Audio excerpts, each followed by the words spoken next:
Why do doctors recommend Cetaphil over countless other skincare products? What makes it different? Is it a hidden formula? An ingredient only dermatologists know about? Or is there a marketing genius at work here? Let's dig deeper into how Cetaphil became the go-to skincare brand for dermatologists worldwide. We'll uncover how a simple product built trust, the strategic marketing moves that set it apart, and why medical endorsements hold such powerful sway over consumer decisions. Let's begin by examining the core of Cetaphil's success, the medical endorsement. In dermatology clinics across the globe, Cetaphil is recommended for sensitive skin, acne, and eczema.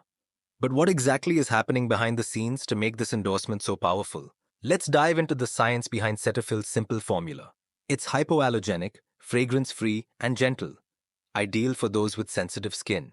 But this isn't enough to win over the masses. It's the doctor's recommendations that elevate Cetaphil from being just another product to a trusted household name. When a doctor endorses a product, it carries a weight of authority. According to the Edelman Trust Barometer, 76% of people trust advice from medical experts, far more than celebrity or influencer endorsements. Cetaphil wasn't always a global giant. Its journey started in the 1940s when a pharmacist in Texas formulated it for patients with skin conditions. From the outset, the product wasn't mass-marketed, but carefully introduced into dermatologists' offices.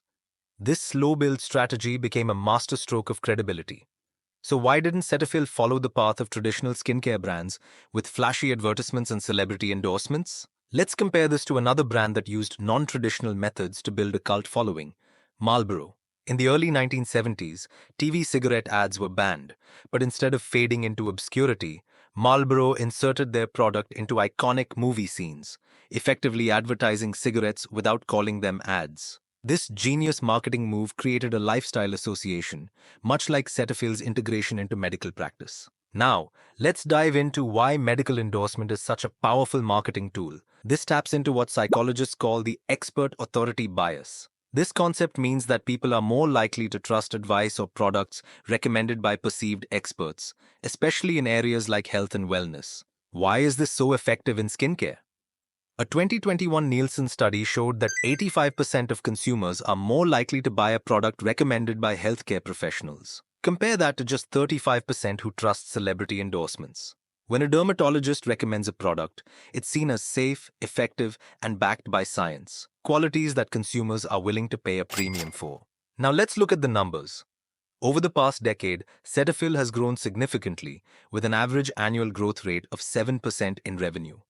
What's even more impressive is that Cetaphil spends a fraction of what its competitors do on advertising.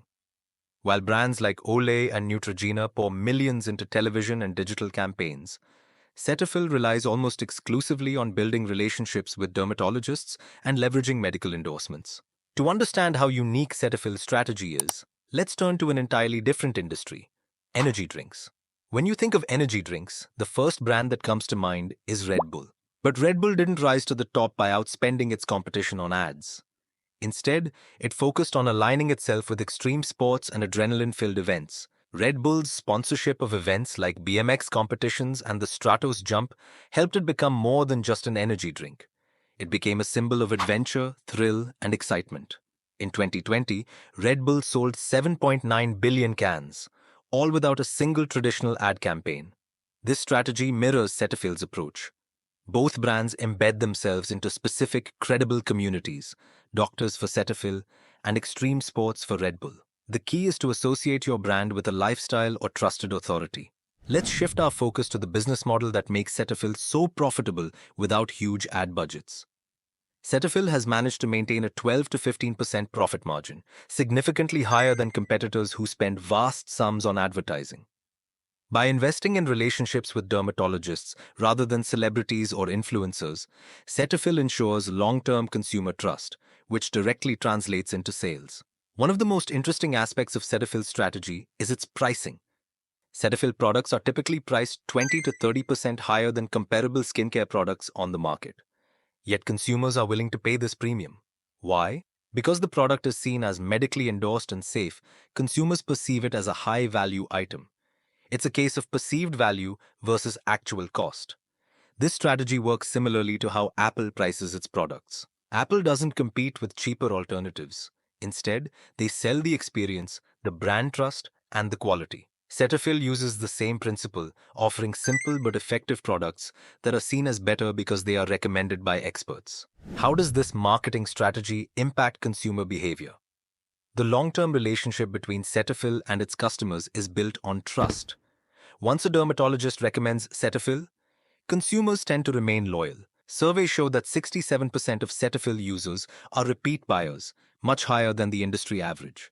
This loyalty is priceless. While competitors struggle to maintain market share through constant ad spending, Cetaphil's customers come back time and again, willing to pay a premium for a product they trust.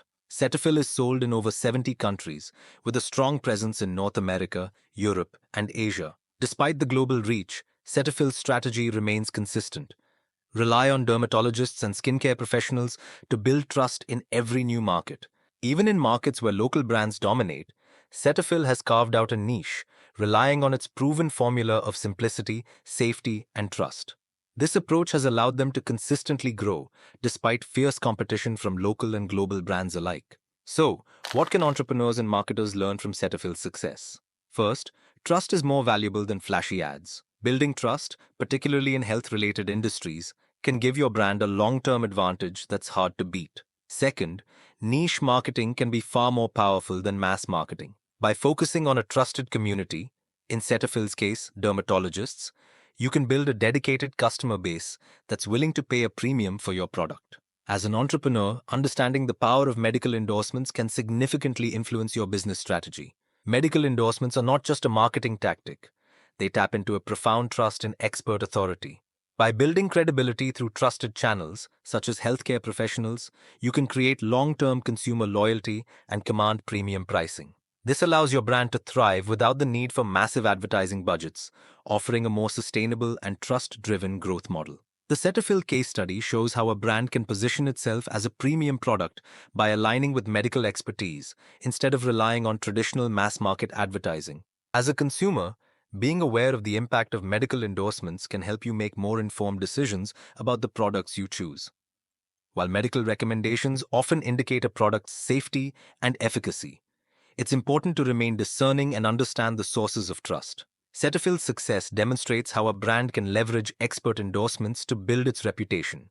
However, consumers should still evaluate products based on their own needs and conduct independent research, especially when it comes to health and wellness. And that wraps up our deep dive into Cetaphil's rise to becoming the go-to skincare brand for dermatologists. Whether you're a budding entrepreneur looking to implement smart business strategies or a consumer trying to make more informed decisions about the products you trust, there's a lot to learn from this case study. If you found value in today's video, don't forget to hit the like button and share it with others who might find it helpful. Also, make sure to subscribe to the channel and hit the notification bell so you don't miss out on future videos where we'll continue exploring insightful business case studies just like this one. Thanks for watching, and I'll see you in the next one.